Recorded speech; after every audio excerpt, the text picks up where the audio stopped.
Subhanallah, subhanallah, subhanallah, alhamdulillah, Allahu akbar. Astaghfirullahalazim wa atubu ilaih. A'udzubillahi minasyaitonir rajim. Bismillahirrahmanirrahim. Assalamualaikum warahmatullahi wabarakatuh. Alhamdulillah, alhamdulillahi rabbil alamin. Hamdan lillah, salatan wa salaman ala rasulillah Sayyidina wa maulana wa habibina wa syafi'ina Muhammad ibn Abdillah wa ala alihi wa ashabihi awliyaillah. Segala puji-pujian kita tujukan, kita rafa'kan kehadrat Allah subhanahu wa ta'ala. Allah ya Rahman, ya Rahim, yang maha pengasih, yang maha penyayang, yang maha pemurah. Allah telah melimpahkan segala nikmat-nikmat tanpa putus, tanpa henti setiap saat untuk kita. Sejak daripada kita di alam rahim, Allah ya Hafiz ya Muhaimin menjaga kita, memelihara dan mengawasi keadaan kita ketika kita berada di dalam perut ibu kita. Walaupun tanpa ada udara, walaupun kita dalam air ketuban, walaupun tidak ada cahaya, yang menjaga kita hakikatnya hanyalah Allah semata-mata. Seterusnya Allah ya Rahman ya Rahim, yang maha pemurah, maha pengasih. Allah ya Fatah, yang maha membuka. Lalu Allah memberi kita laluan untuk kita keluar ke muka bumi ini. Allah ya Razak, memulakan proses rezeki kepada kita start daripada dalam perut ibu lagi. Subhanallah, rezeki tanpa putus daripada setitis air, kemudian berkembang sampai sempurna kita. Ada mata, ada hidung, ada mulut, ada telinga dan sebagainya. Allahu Akbar. Kemudian setelah itu, bila kita lahir, kita dalam keadaan bodoh, jahil, tidak tahu apa-apa. Tapi Allah yang alim beri kita ilmu pengetahuan, sehinggalah kita boleh bercakap, boleh berkata-kata. Kita lahir dalam keadaan tidak mampu untuk mendengar dengan baik. Allah ya Sami, yang maha mendengar. Allah berikan kita pendengaran. Sebab ada orang ada telinga tapi tidak mampu mendengar. Allah ya Basir, yang maha memiliki penglihatan. Allah yang maha melihat. Allah berikan kita penglihatan. Ada orang ada mata tetapi buta, tidak pernah melihat wajah sendiri, tidak pernah melihat wajah ibu ayah, tidak boleh gambarkan bagaimana rupa hidung, mata dan muka. Allahu Akbar. Kita diberi mata dan juga penglihatan. Kemudian ketika kita lahir, kita tidak ada daya upaya sedikit pun. Bahkan untuk mencari sesuatu nasi kita tak mampu. Tapi Allah ya Qawi, yang maha kuat. Allah ya Matin, yang maha teguh. Allah ya Aziz, yang maha perkasa, beri kekuatan kepada setiap sendi kita. Akhirnya kita pandai berjalan dan kita pandai berlari. Allahu Akbar. Allahu Akbar. Itulah hakikat diri kita. Sebenarnya tidak ada apa-apa yang kita miliki, sehinggalah bila Allah dah beri semuanya kepada kita. Kebijaksanaan, Allah ya Hakim beri kita kebijaksanaan. Kita boleh buat apa saja, kita boleh fikir itu ini, kita boleh cakap apa saja. Akhirnya apa yang Allah beri, kadang-kadang sahaja kita gunakan untuk Allah, dan banyaknya adalah untuk dunia dan untuk kita sendiri sahaja. Allahu Akbar. Mudah-mudahan bila akhir kehidupan kita, saat akhir kehidupan kita, Allah berikan kelebihan sebagaimana kelebihan orang-orang yang diberi husnul khatimah, iaitu apabila saat akhir kehidupannya Allah beri dia kemampuan untuk beramal soleh. Amin ya rabbal alamin, insya-Allah.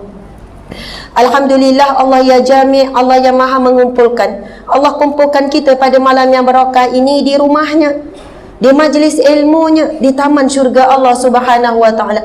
Allah ya Qadir, yang Muqtadir, yang berkehendak dan yang maha menentukan.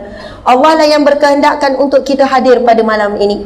Walaupun kita rasa kita yang pujuk suami pun datang, kita lah yang paksa, ataupun kita yang usaha begitu begini, tetapi hakikatnya hadirnya kita di sini saat ini adalah kehendak daripada Allah ya Qadir, ya Muqtadir. Sedangkan ada manusia yang sedang berkumpul di tempat maksiat pada saat ini. Ada manusia sedang berkumpul di hadapan televisyen dalam keadaan lalai.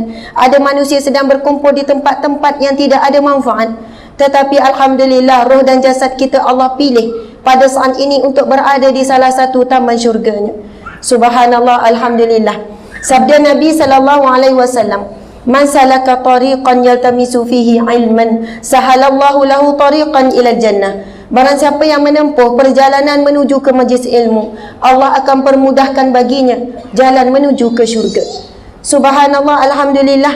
sekiranya ada yang datang sekeluarga, seorang suami yang soleh membawa isteri dan anak-anaknya menempuh perjalanan hadir pada malam ini dan seterusnya, maka ia adalah seorang suami yang sedang memimpin ahli keluarganya, sedang menempuh jalan-jalan menuju ke syurga Allah Subhanahu wa taala.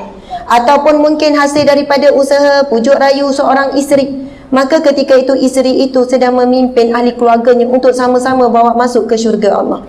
Sebab itu jangan kita kecewa apabila kita yang memandu jalan untuk menuju ke jalan Allah. Jangan sekali-kali kita merungut, bang, asyik saya je yang kena mulakan. Kalau saya tak ingatkan baca Al-Mulk, semua tak baca. Kalau saya lah tak sungguh-sungguh nak qiyamul lail, awak memang tak pernah bangun seumur hidup. Maksudnya kadang-kadang orang perempuan merungut begitu begini, sebab dia rasa bahawasanya suamilah yang sepatutnya, sebab imam, dialah yang patut mengajar. Dalam bab hidayah Allah, kadang-kadang isteri itu menjadi asbab hidayah dalam sebuah keluarga. Kadang-kadang anak menjadi asbab hidayah dalam sebuah keluarga. Kadang-kadang suami. Jadi dalam menuju ke syurga Allah, jangan berkira-kira. Selama-lamanya orang yang memberi itu lebih baik daripada yang menerima. Hadis Nabi SAW, Nabi bersabda, khairun nas, manusia yang paling baik, Nabi kata, khairun nas anfa'ulin nas, yang paling banyak manfaat kepada manusia. Kalau dalam sebuah rumah tangga, agak-agak siapa yang paling banyak memberi manfaat? Isteri. Oh, laju je tu kan. Orang lelaki diam je kan, bagilah. Ada yang kata isteri, ada kata suami, ada kata anak-anak. Subhanallah. Sepatutnya kalau kita faham hadis tersebut, bila Nabi sebut khairun nas, manusia yang paling baik, yang paling bagus akhlaknya, dari segi keimanannya, dari sudut ketakwaannya, paling baguslah. Bukan paling bagus pada pandangan manusia. Pandangan manusia bertukar-tukar bagus tu. Tetapi bagi sisi Allah, siapakah manusia yang paling bagus? Nabi jawab, anfa'ulin nas, yang paling bermanfaat untuk manusia yang lain. Allahu Akbar. Selama-lamanya yang mengejutkan ahli keluarga lebih baik daripada yang terkejut-terkejut tu. Kan? Biasa siapa yang kejutkan, siapa yang terkejut? Biasanya lah, wallahu alam, biasanya dalam sebuah rumah, seorang ibu ataupun isteri lah yang akan kejutkan suami, anak-anak. Subhanallah.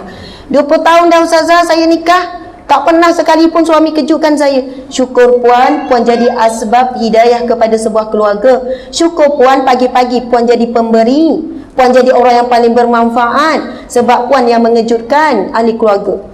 Selama-lamanya orang yang memberi kasih sayang itu lebih baik daripada yang menerima kasih sayang. Yang memberi perhatian itu lebih baik, yang memberi salam itu lebih baik daripada yang menerima salam. Yang memberi pertolongan lebih baik daripada yang menerima pertolongan.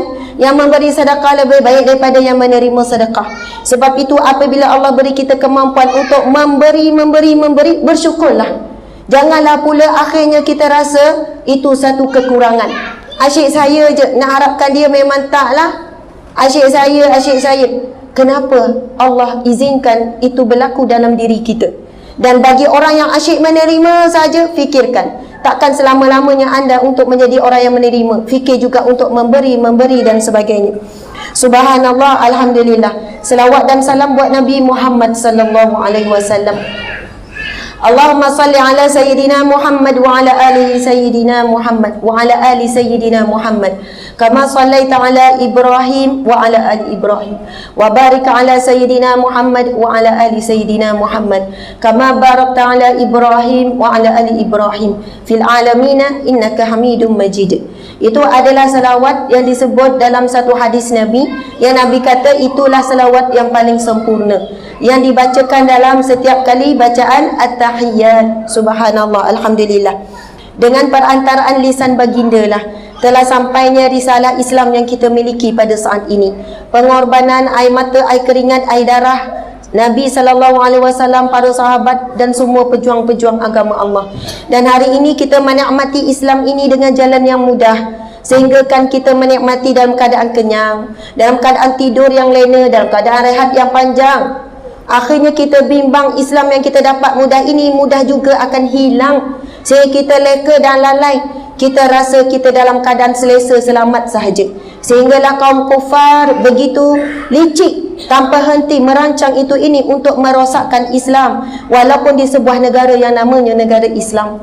Kita lihat benda ini dah berlaku di banyak tempat. Bagaimana Muslim Uyghur berjuang untuk sekadar apa, menutup aurat.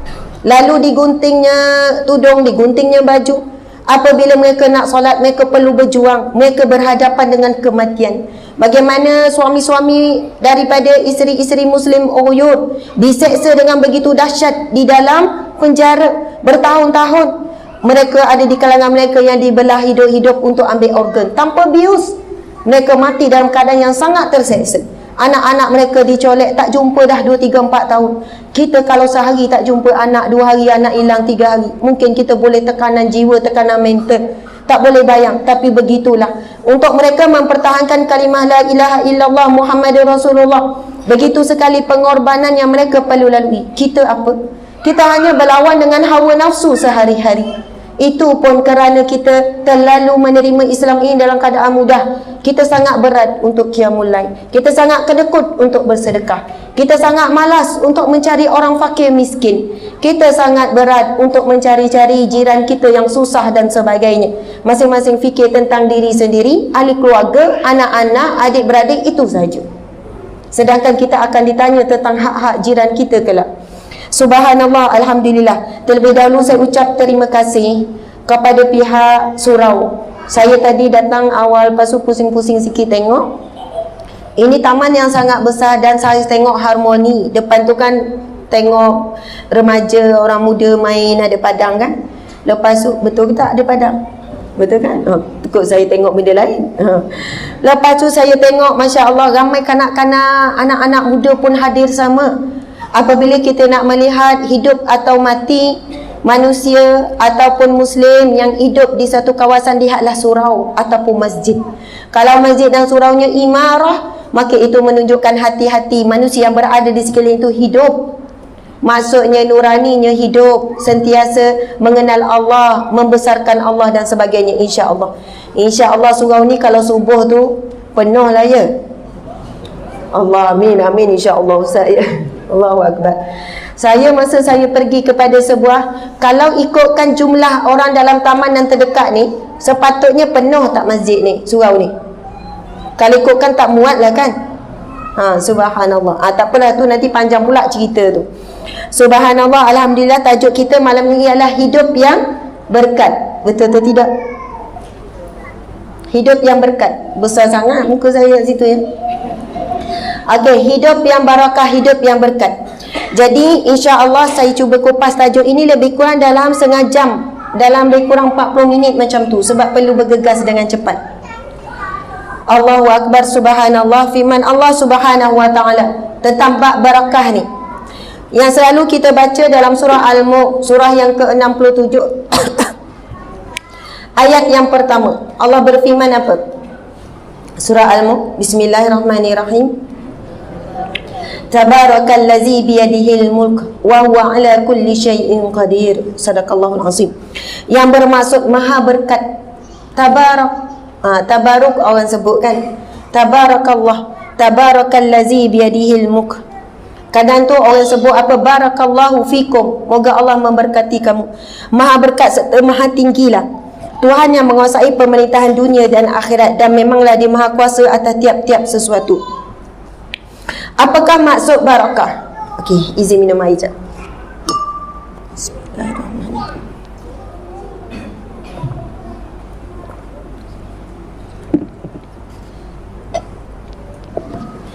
Apakah maksud barakah?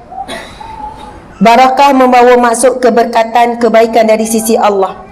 Antara lain lagi banyak tafsiran masuk barakah, ziyadatul khair, bertambah-tambahnya kebaikan dan sebagainya. Keberkatan ni bila ada pada suatu perkara, perkara tu dah hilang, tapi keberkatan kekal.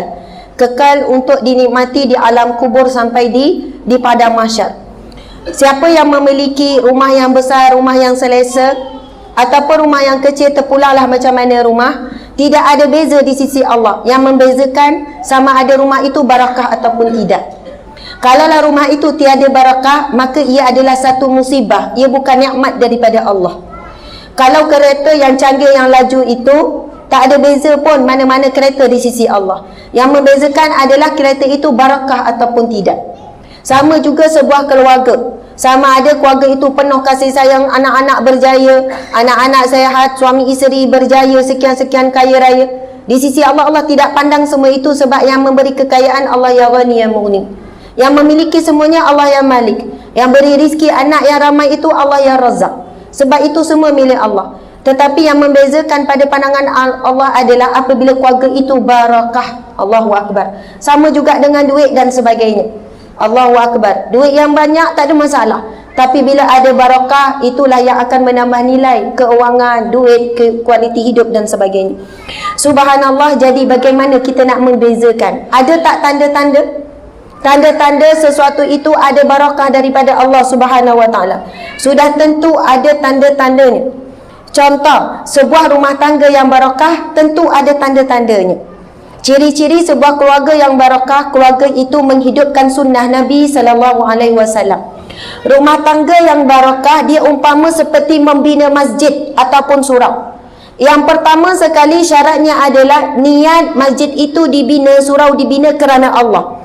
Kalau masjid ataupun surau itu dibina kerana nak kemasyhuran, orang yang bina surau atau masjid tu dia nak namanya diberi contoh atas niat untuk dia berbangga-bangga, maka Allah tidak memandang surau tersebut atau masjid tersebut.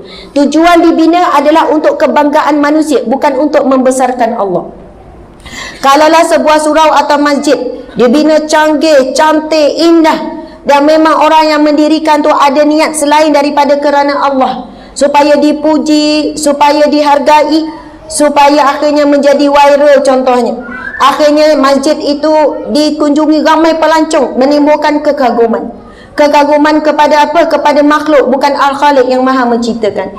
Dan ini memang disebut dalam hadis Nabi sallallahu alaihi wasallam. Di antara tanda-tanda akhir zaman, masjid dibina atas dasar bermegah-megah. Sebab itu akhirnya kita lihat masjid tersebut kosong, tidak imarah, kerana rohnya tidak ada. Roh masjid itu tempat sujud kepada Allah, tempat membesarkan Allah, tapi membesarkan kedudukan manusia. Jadi pernah tak kita bertanya kepada suami ataupun suami bertanya kepada isteri, bang, kita nikah dah 20 tahun, nikah ni apa ya? Kan dulu kita bercinta, orang bercinta mesti nikah. Ada orang kerana nak menyatukan pasangan bercinta, itu nikah kerana nafsu semata-mata. Sebab itu kadang-kadang kita kena sebut, walaupun dah 20 tahun, 30 tahun, saya jadikan awak isteri saya ni kerana Allah, kerana nak cari redha Allah. Mudah-mudahan saya boleh sabar dengan awak, saya boleh redha dengan awak, akhirnya saya dapat redha Allah. Biasanya siapa yang lebih sabar ni? Suami pada isteri ke isteri pada suami? Isteri pada suami. Saya tanya belah orang perempuan kan. Orang lelaki memang macam tu, dia diam, dia simpan je, dia redha je kan. Sebenarnya sama-sama sabar, sama-sama menerima kekurangan. Kalau saya cerita pengalaman saya handle masalah rumah tangga, Allahu Akbar, saya jumpa ramai wanita yang kurang bersyukur terhadap suaminya.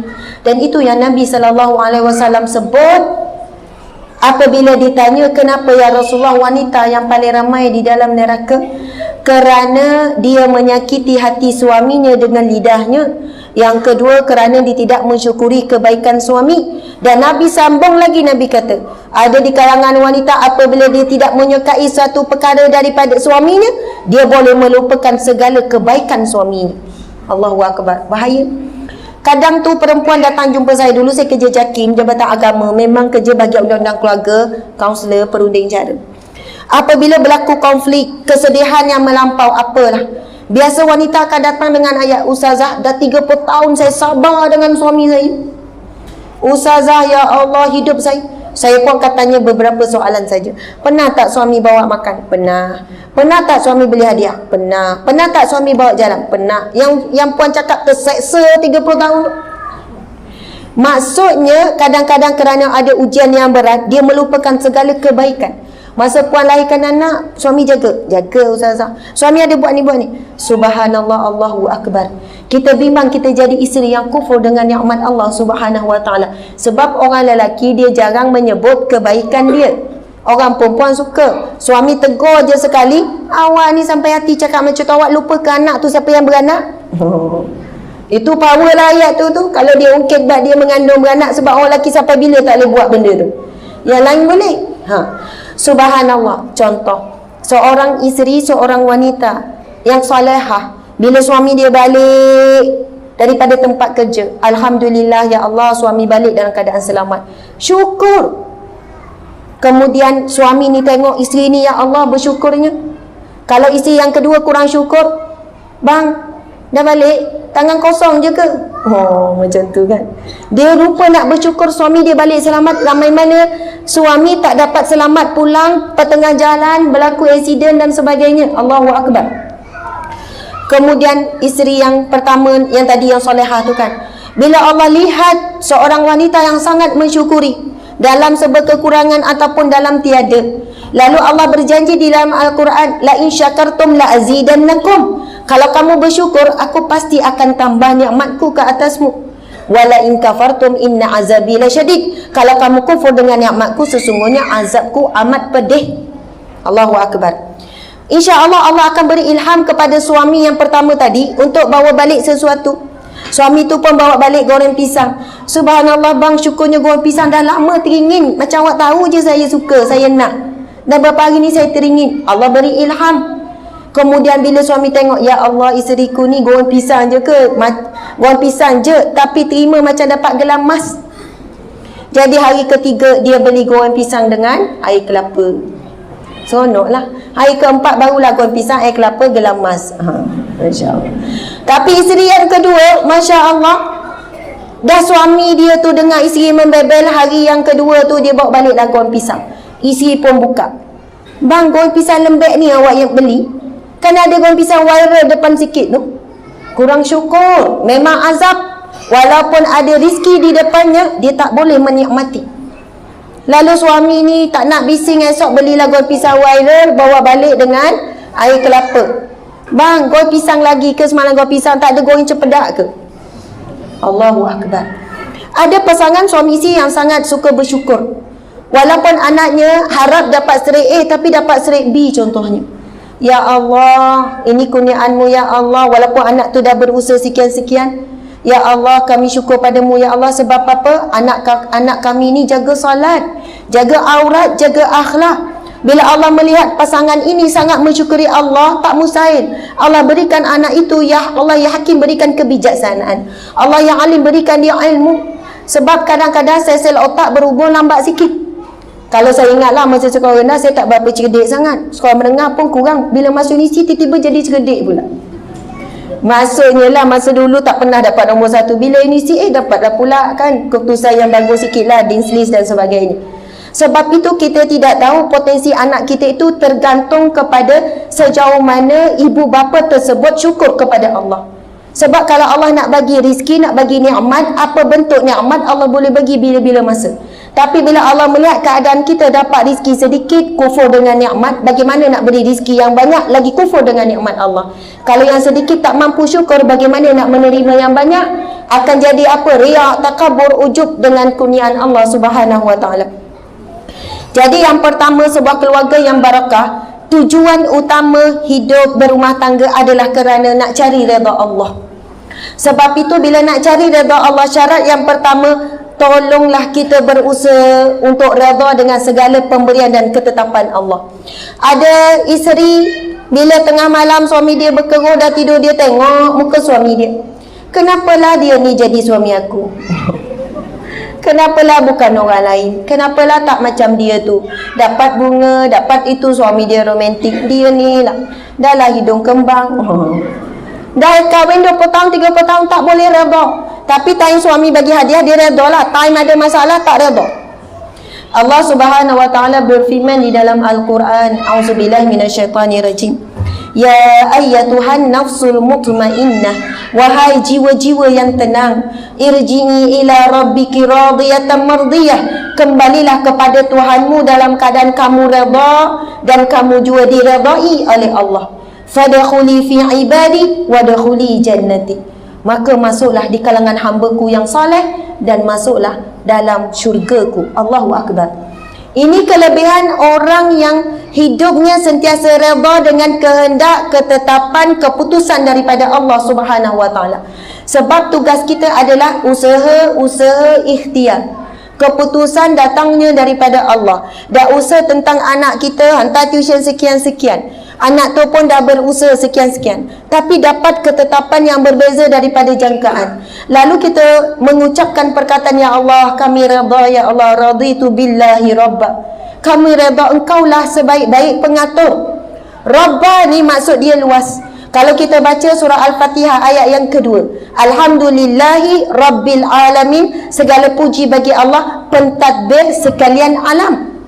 Ada juga bagi tafsiran Tuhan sekalian alam. Ilah, Tuhan, Rabb lebih dekat dengan maksud pentadbir sekalian alam. Dalam tafsir Ibnu Katsir disebutkan Allah memiliki melebihi daripada 70,000 alam. Allahu Akbar. Jadi apabila kita sebut zikir yang disebutkan oleh hadis Nabi itu, itulah zikir nak mengajar kita tentang redha. Allahu Akbar. Boleh tak kita sama-sama baca zikir ni?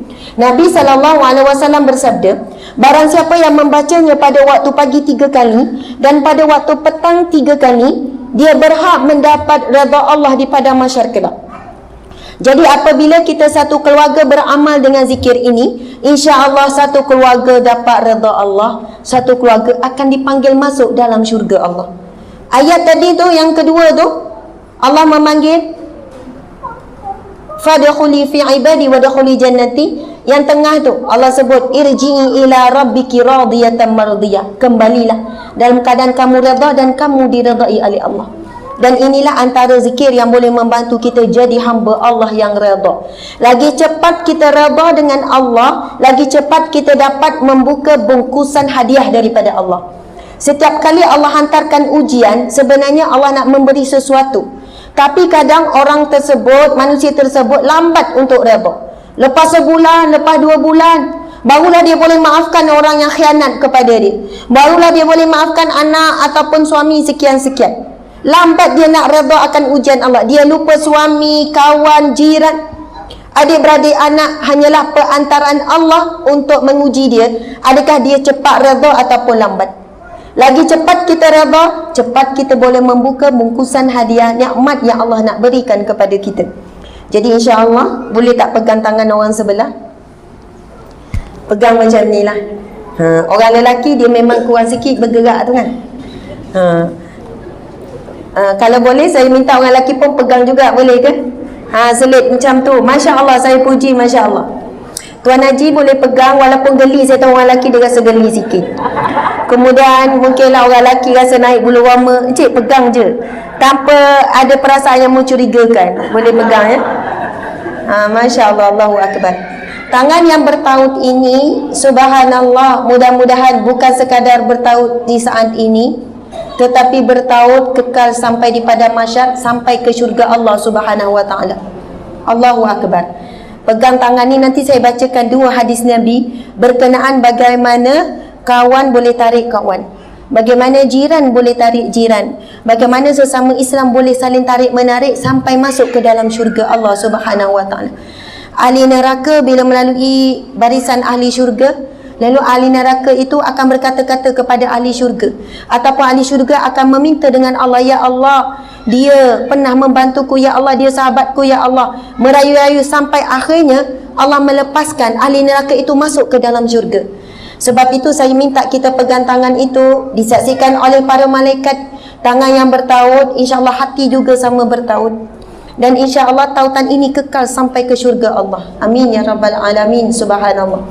Jadi kita nak baca zikir redha ni, sebab ini daripada hadis Nabi yang sahih dan jarang kadang kita beramal. Dia ada dalam Al-Maqsurah. Dia senang dan mudah saja. InsyaAllah lepas ni kita jangan tinggalkan zikir ni. Okey, bersedia ya? Bismillahirrahmanirrahim. Raditu billahi rabba wa bil islami dina wa bi Muhammadin nabiyyan wa rasula. Okey, nak ulang ni kali kedua sebab Nabi sebut 3 kali. Kuat lagi suara boleh ya, semangat. Duduk tegak sikit. Baru nampak muda. Raditu billahi rabba wa bil islami dina wa bi Muhammadin nabiyyan wa rasula.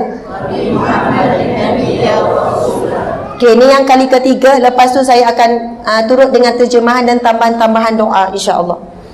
Okey, yang ketiga. Raditu billahi rabba wa bil islami dina wa bi Muhammadin nabiyyan wa rasula. Kami redha Allah Tuhanku. Kami redha Allah pentadbirku. Allah pemutusku. Allah penetapku. Kami redha ya Allah segala ujianmu, segala kesakitan yang engkau berikan, segala duka cita kesedihan yang engkau berikan. Kami redha di atas setiap keputusanmu. Ya Allah, kami maafkan semua orang yang menyakitiku. Kami redha ya Allah, kami tidak mahu menuntut apa-apa di akhirat kelak. Jadikanlah ia satu sedekah daripada kami. Ya Allah, kami redha bahawasanya Islam agama kami, cara hidup kami, cara mati kami, cara bangkit kami. Ya Allah, kami redha Nabi Muhammad sallallahu alaihi wasallam, Nabi kami, ikutan kami, dan Rasulmu. Ya Allah, bantulah kami menghidupkan sunnah Nabi, menyambung perjuangan Rasulullah, menegakkan kalimah la ilaha illallah Muhammadur Rasulullah dalam diri kami, keluarga kami, masyarakat kami, qaryah kami, taman kami, negara yang kami cintai. Allahumma ja'alna min ahlil jannah bighairi hisab, bighairi azab. Ya Allah, golongkanlah kami, keluarga kami, ibu bapa kami, adik-beradik, sahabat-sahabat, seluruh umat Islam masuk ke syurga-Mu tanpa dihisab, tanpa diazab. Wala taj'alna min ahlin nar, janganlah campakkan kami, anak-anak kami, ibu bapa kami, dan semuanya ya Allah ke dalam neraka-Mu. Amin ya rabbal alamin. Subhanallah. Salam dengan orang kiri dan kanan dan cakap, insya-Allah kita sama-sama masuk syurga. Insya-Allah kita sama-sama masuk syurga. Allahu akbar. Subhanallah, subhanallah. Saya nak baca yang disebutkan tadi itu kan. Terima kasih Ustaz.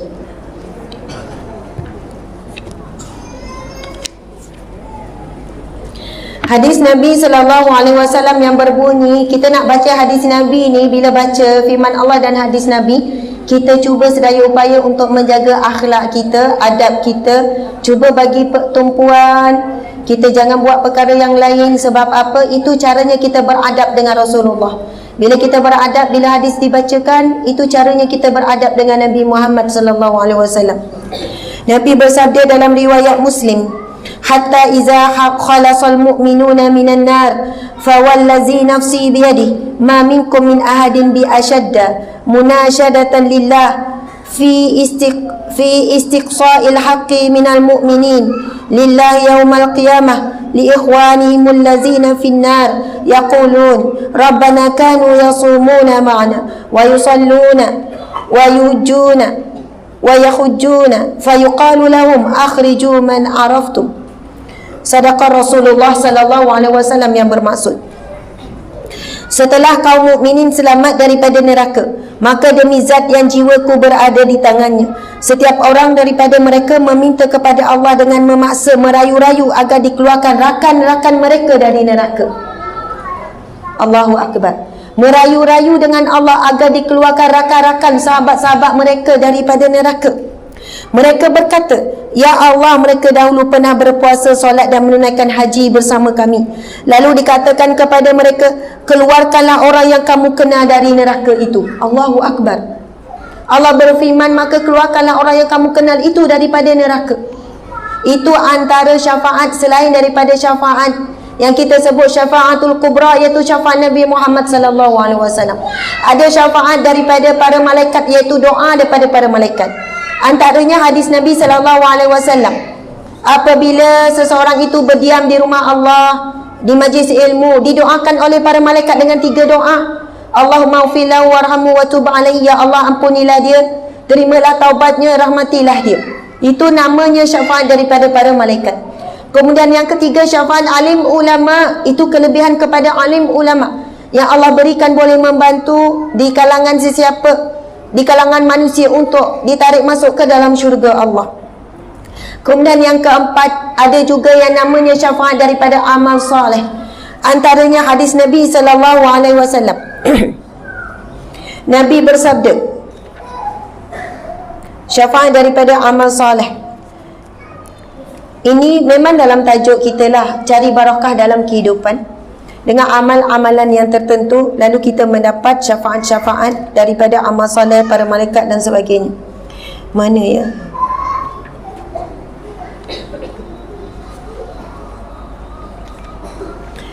Okey. Sekarang isyak dah masuk ya? Ya. Saya nak baca satu lagi hadis, nanti kita akan bacakan tentang beberapa hadis berkenaan amalan untuk selangkah ke syurga, masuk syurga Allah Subhanahu wa taala. Hadis Nabi satu lagi. Nabi SAW bersabda, yasufun nasu yawmal qiyamah sufufan, fayamurru rajulu min ahli nari ala rajuli, fayaqulu ya fulan, amma tazkuru yawmastasqaita, fasaqaituka syarbah, qala fayashfa'u lahum, wa yamurru rajulu, fayaqulu amma tazkuru yawmana nawaltuka tahura, fayashfa'u lah. Pada hari kiamat, ahli syurga dan ahli neraka berbaris-baris. Seorang ahli neraka melewati di hadapan seorang ahli syurga, lalu ia berkata kepadanya, wahai si fulan, ingatkah engkau satu ketika dahulu engkau pernah meminta air, lalu aku memberi kepadamu? Ahli syurga itu lalu memberikan syafaat kepadanya. Seseorang yang lain berkata kepada ahli syurga yang lain, ingatkah engkau suatu ketika dahulu aku pernah membantumu dalam urusan bab bersuci? Ia lalu memberi syafaat kepadanya. Allahu Akbar, subhanallah. Jadi dalam bab hablum minan nas, hubungan dengan manusia, sekecil apapun kebaikan yang boleh kita lakukan, jangan kita pelekehkan. Subhanallah, di sana ada banyak hadis Nabi berkenaan golongan-golongan yang dicintai oleh Allah, ciri-ciri orang mukmin. Antaranya membantu seseorang naik kenderaan, membantu seseorang mengangkat barang yang berat. Walaupun kita nampak perbuatan itu remeh, tapi kita tidak tahu siapa yang akan membantu kita di padang mahsyar kelak. Hari ini walaupun kita rasa kita banyak amal soleh, mungkin kerana ada maksiat kita secara sembunyi, ataupun kita lakukan amal soleh itu dengan riak, takabur, ujub, akhirnya kita sangat memerlukan syafaat, bantuan daripada sahabat-sahabat. Sebab itu bila kita pegang tangan tadi, kita baca doa, mudah-mudahan itulah sahabat kita dunia dan akhirat. Di sana ada syafaat daripada amal soleh yang biasa kita dengar hadis Nabi sallallahu alaihi wasallam. Iqra'ul Quran fa innahu ya'ti yaumal qiyamah syafi'an li ashabi. Bacalah Al-Quran, sesungguhnya Al-Quran itu akan datang pada hari kiamat kelak pemberi syafaat kepada pembacanya. Hadis tu panjang lagi. Nabi sambung lagi yang bermaksud barang siapa yang membaca 2 surah yang memberi cahaya, iaitu surah Al-Baqarah dan surah Al-Imran, surah yang paling pendek, betul tak? Al-Baqarah dalam 2 juzuk setengah, Al-Imran campur 2 tu lebih kurang dalam 4 juzuk lebih, hampir 5 juzuk. Siapa yang membaca 2 surah ini, Nabi sebut ia akan datang di padang mahsyar kelak kepada pembacanya umpama awan yang akan menaunginya, ataupun umpama burung yang berkumpul, banyak-banyak burung, segerombolan burung berkumpul sampai memberi teduhan kepada pembacanya, dan ia akan menarik memberi syafaat sehinggalah orang tersebut masuk ke syurga Allah. Jadi sebab itu kita ni dah akhir zaman, dah hampir kiamat dah. Sebenarnya kita memang di ambang kiamat. Tiada lagi umat melainkan inilah umat yang terakhir. Kita betul-betul berada di ambang kiamat. Fitnah-fitnah dah berleluasa. Sebab itu sebuah keluarga yang tahu misi yang sebenar dia adalah syurga Allah, nak dapat redha Allah, akan cuba sedaya upaya menumpukan beberapa amalan yang disebutkan. Antaranya yang Nabi sebut dalam kitab ini juga menyebutkan tentang satu hadis Nabi. Amalan itu mudah, tetapi kenapa ia jadi payah? Sebab nilaian ganjaran itu sangat tinggi, sangat hebat. Ada sabda Nabi, Nabi bersabda, ini riwayat yang sahih juga, Nabi menyebutkan, barang siapa yang setelah berwuduk dalam keadaan sempurna. Pertama, syarat yang pertama menyempurnakan wuduk. Hari ini ramai orang perempuan wuduknya tak sempurna. Banyak sebab, banyak faktor. Kalau nak terangkan tu jadi panjang. Nabi sebut barang siapa yang menyempurnakan wuduknya, kemudian membaca doa asyhadu alla ilaha illallah wa anna muhammadan abduhu wa rasuluh, melainkan akan dibukakan baginya 8 pintu syurga dan dia diberi masuk daripada mana-mana pintu yang dia mahu. Allahu Akbar. Lepas ambil wuduk, baca doa selepas wuduk. Cuba kita baca sama-sama doa tersebut yang biasanya kita akan baca lebih panjang. Bismillahirrahmanirrahim. Baca serentak ya. Asyhadu an la ilaha illallah wa asyhadu anna muhammadan abduhu wa rasuluh. Allahumma ja'alni minat tawabin wa ja'alni minal mutatahhirin wa ja'alni min ibadika salihin. Sadaqa Rasulullah sallallahu alaihi wasallam. Bayangkan setelah kita ambil wuduk dengan sempurna, hadis Nabi yang lain sebut, barang siapa yang menyempurnakan wuduknya, akan keluarlah dosa-dosa daripada setiap wajahnya, akan keluar dosa daripada setiap jelah jari jemarinya sehingga titisan air terakhir, akan keluar dosa daripada celah kakinya sehingga titisan air yang terakhir. Setelah ambil wuduk dengan sempurna, lalu mengangkat doa ini, ya Allah, jadikanlah kami di kalangan hamba-Mu yang sentiasa bertaubat. Yang kedua, jadikanlah kami di kalangan hamba-Mu yang sentiasa menyucikan diri, minal mutatahhirin. Dan yang ketiga, kita minta min ibadika salihin, daripada hamba-hamba-Mu yang saleh. Kalau akhirnya kita setiap hari kurang 5 kali kita ambil wuduk lalu baca doa, akhirnya Allah makbulkan doa kita. Allah golongkan kita di kalangan at-tawabin, di kalangan al-mutatahhirin, dan di kalangan hamba-hambanya yang saleh. Kembali kepada firman Allah tadi, bila Allah panggil fadkhuli fi ibadi, maka masuklah di kalangan hamba-Ku. Para ulama mufassirin kata hamba-Ku yang mana? Hamba-hamba yang soleh. Wadkhuli jannati, akan dipanggil masuk ke dalam syurga Allah. Allahu Akbar. Beberapa amalan yang kita kongsikan pada malam ini, iaitu zikir redha tadi. Siapa yang zikir tersebut, mungkin seminggu 2 minggu akan nampak hasilnya. Selepas dah beramal pagi dan petang, apapun ujian Allah, mudah nak redha, tak mudah marah. Bila sebut pasal marah, satu lagi hadis yang saya nak share, dan boleh jadi amalan. Nabi sebut la taghdab walakal jannah, jangan kamu marah, bagi kamu syurga. Jadi balik kita pesan ke anak kita, kalau nampak Umi marah, sebut, Umi jangan marah, bagi Umi syurga. Kalau sekadar cakap jangan marah, lagi nak marah. Kalau orang kata janganlah marah, mana ada marah? Kan? Kalau orang sebut jangan marah, kita lagi rasa nak marah. Tapi kaedah Nabi sebut la taghdab walakal jannah, jangan kamu marah, bagi kamu syurga. Kalau suami kita balik marah-marah, bang jangan marah, bagi abang syurga. Sebab bila sebut syurga, marah tu jadi terus kendur. Sebab syurga ini satu perkataan yang boleh membagikan rasa bahagia, rasa seronok, menenggelamkan duka cita bila sebut pasal syurga. Allahu Akbar. Jadi mudah-mudahan bila kita zikir raditu billahi rabbah, dah ku redha Allah sebagai penetap, Allah sebagai pentadbir. Apabila Allah buat satu keputusan dalam hidup kita, kita cepat redha sebab kita dah ikrar tu. Kemudian insya-Allah setelah itu kita jadi hamba Allah yang mengikut agama Allah. Sebab kita sebut wabil islami dinah, dan aku redha Islam sebagai cara hidup. Setelah berapa minggu, berapa bulan, Allah akan berikan kita kemudahan untuk hidup cara Islam, berpakaian cara Islam, tutup aurat dengan sempurna, berhibur cara Islam, makan cara Islam, tidur cara Islam. Sebab kita dah sebut, aku redha ya Allah Islam sebagai cara hidupku. Kita selama ni mungkin susah memberontak, ada benda kita taat, ada benda kita tidak taat. Tapi setelah kita beramal dengan zikir tersebut, insya-Allah. Sebab itu orang yang tak faham tentang zikir itu, mudahnya nak dapat redha Allah. Sebenarnya kesan setelah zikir tersebut, akhirnya kita akan jadi orang yang sentiasa redha dan dapat redha Allah. Kemudian yang ketiga kita sebut, dah ku redha ya Allah bahawa Nabi Muhammad ikutanku, Rasulmu dan juga Nabiku. Akhirnya Allah beri kita kemudahan sebuah keluarga yang mudah untuk menghidupkan sunnah Nabi. Sebuah keluarga yang menghidupkan sunnah Nabi walaupun sekecil apa pun, sudah tentu dapat barakah. Antara sunnah Nabi apa? Nabi suka sikat rambut isteri dan minta isteri sikatkan rambut Nabi. Aisyah cerita satu hari Nabi panggil daripada tingkap rumah. Sebab Nabi dalam masjid, Aisyah sedang uzur, Nabi hulurkan kepala untuk disikat. Nabi bukan tak boleh sikat sendiri, tapi Nabi tunjukkan kaedah. Kadang-kadang jangan tunggu kita ni dimanjakan, kita hulurlah kepala untuk dimanjakan. Tapi tak payahlah ikut tingkap. Cerita Nabi tu sebab suasananya Nabi dalam keadaan dalam masjid, Nabi iktikaf, Aisyah tak boleh masuk masjid. Allahu Akbar, sampai begitu sekali. Jadi muslimat di sini pernah tak sikat rambut suami? Siapa yang tak pernah malam ni kena sikat? Walaupun rambut suami dah tak ada, dah botak dah kan? Masya Allah, sikat juga.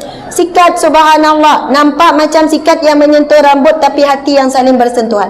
Jangan kita remehkan apa pun sunnah Nabi. Bila namanya sunnah Nabi, mesti ada barakah. Bila buat sunnah Nabi, turun rahmat Allah, keluar penyakit-penyakit dalam rumah tangga. Ada banyak testimoni. Orang yang bermula dengan sunnah sikat rambut je, hubungan ayah dengan anak semakin pulih, hubungan suami isteri semakin pulih. Dia tanya macam mana nak selesai masalah. Saya kata saya pun tak tahu macam mana selesai masalah tuan-puan, tapi buatlah amalan sunnah, insya-Allah masalah akan selesai. Rupanya daripada kita fikir macam mana nak handle racun, kita letak baja saja. Bila letak baja amal sunnah Nabi, makan berjemaah macam-macam lagi lah. Akhirnya keluar penyakit-penyakit daripada rumah tangga kita, masya-Allah. Alhamdulillah. Mudah-mudahan perkongsian pada malam ini membawa barakah, sebab ilmu yang barakah itu adalah ilmu yang boleh beramal. Kita belajar banyak benda tapi tak boleh beramal, itu petanda ilmu yang kita dapat tak barakah. Kalau kita nak tahu barakah atau tidak, kita boleh berubah, insya-Allah. Sikit-sikit, lama-lama ia memberi kesan yang sangat besar dalam hidup kita. Tidak ada yang lain yang lebih yang saya harapkan, masya-Allah. Mudah-mudahan kita semua berkumpul kembali di syurga Allah Subhanahu Wa Taala. Kita semua yang pernah ditemukan Allah pada hari ini, kita saling tarik menarik. Kita tak tahu siapa. Jadi jangan pernah rasa sombong dengan siapa-siapa. Jangan pernah rasa kita lebih baik daripada dia. Mungkin besok dia yang tarik kita ke syurga Allah Subhanahu Wa Taala. Amin ya rabbal alamin. Mudah-mudahan kita masuk syurga sekeluarga, setaman, senegeri, senegara. Amin ya rabbal alamin. Saya mohon maaf salah dan silap. Di luar sana ada buku Sahabat Dunia Akhirat. Kenapa saya pilih tajuk ni? Sebab kita nak kita bersahabat dunia dan akhirat. Ada suami isteri boleh jadi sahabat. Sebab hubungan sahabat itu lebih rapat daripada hubungan suami isteri. Sebab apabila jadi sahabat, mereka saling inginkan kebaikan demi kebaikan dan tak kecil hati bila ditegur, itulah sahabat. Kemudian dalam ini ada banyaklah zikir-zikir yang mudah untuk diamalkan, doa, cerita-cerita yang ringan. Ada orang tak reti nak menyampaikan kepada anak-anak, dia hadiahkan buku ni pada anak-anak, ganti kepada pesan-pesan daripada seorang ibu dan sebagainya. Masya Allah. Di luar sana ada bus jualan buku. Di situ juga ada siapa yang berhasrat untuk tunaikan umrah bersama dengan kami bulan 3 cuti sekolah, bolehlah rujuk di sana seminggu saja. Kemudian siapa yang berhajat untuk menunaikan haji pun boleh tanya di sana untuk menunaikan haji bersama, insya-Allah. Mudah-mudahan Allah berikan kita rezeki yang barakah. Akhirnya rezeki itu boleh menyampaikan kita ke Baitullah, insya-Allah. Amin ya rabbal alamin. Begitu juga dengan dana ni kompleks Ustaz Azhan yang bawa pengumuman tadi. Sekian daripada saya. Wabillahi taufiq wal hidayah. Assalamualaikum warahmatullahi wabarakatuh.